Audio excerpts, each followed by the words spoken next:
Hello guys, welcome to my mini vlogs. ഇന്ന് റമലാൻ 2 രാത്രി soak ചെയ്ത് വെച്ചിട്ടുള്ള ഓട്സിലേക്ക് കുറച്ച് ഫ്രൂട്ട്സ് എല്ലാം കട്ട് ചെയ്തിട്ട് അതാണ് ഇന്ന് ഞാൻ അത്താഴത്തിന് കഴിക്കുന്നത്. റെസിപ്പി വേണമെങ്കിൽ കമൻറ്റ് ചെയ്താൽ മതി കേട്ടോ. അപ്പോൾ അതിനുശേഷം നിസ്കാരമൊക്കെ കഴിഞ്ഞ് കുറച്ച് സമയം കിടന്നുറങ്ങിയതിന് ശേഷമാണ് ഇപ്പോൾ ഞാൻ ഫാക്ടറിയിലോട്ട് പോകാൻ വേണ്ടി റെഡി ആവുന്നത്. ഇന്ന് ഫാക്ടറിയിൽ ഞങ്ങൾക്കൊരു അടുക്കിപ്പെറുക്കൽ ഡേ ആയിരുന്നു. ഒരുപാട് സാധനങ്ങൾ അങ്ങോട്ടും ഇങ്ങോട്ടും മാറ്റി വെക്കലും അടുക്കിപ്പെറുക്കലും ഒക്കെയായിരുന്നു.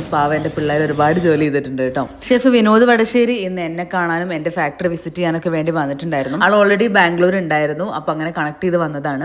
അപ്പോൾ ഒരു ഫോട്ടോ ഒക്കെ എടുത്ത് കുറച്ച് നേരം വർത്താനമൊക്കെ പറഞ്ഞ് ഷെഫ് തിരിച്ചു പോയി. അതുപോലെ ഇന്ന് നമ്മുടെ ഫിനിഷിംഗ് ഡിപ്പാർട്ട്മെന്റിലുള്ള മഞ്ജുലക്കയുടെ ബർത്ത്ഡേ ആയിരുന്നു. അപ്പോൾ കേക്ക് കട്ടിംഗ് ഒക്കെ ഉണ്ടായിരുന്നു.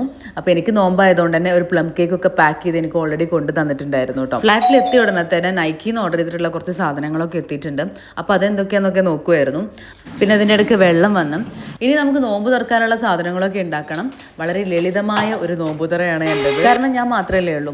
അപ്പോൾ ആദ്യം ഒരു ഓറഞ്ച് ജ്യൂസും ഈത്തപ്പഴമൊക്കെ കഴിച്ച് നോമ്പ് തുറന്ന് അതിനുശേഷം നിസ്കാരമൊക്കെ കഴിഞ്ഞിട്ടാണ് പിന്നെ ഞാൻ പുട്ടും അതുപോലെ തന്നെ ഇന്ന് മഷ്റൂം വെച്ചിട്ടാണ് ഞാൻ ഇന്ന് കറി ഉണ്ടാക്കിയത്. അപ്പോൾ പെട്ടെന്ന് ഉണ്ടാക്കാൻ പറ്റുന്നതും അത്യാവശ്യം ഹെൽത്തി ആയിട്ട് കഴിക്കാൻ പറ്റുന്ന സാധനങ്ങളാണ് ഞാൻ ഉണ്ടാക്കാറുള്ളത്. അപ്പോൾ അടുത്ത വീഡിയോ ആയിട്ട് കാണാം. ബൈ.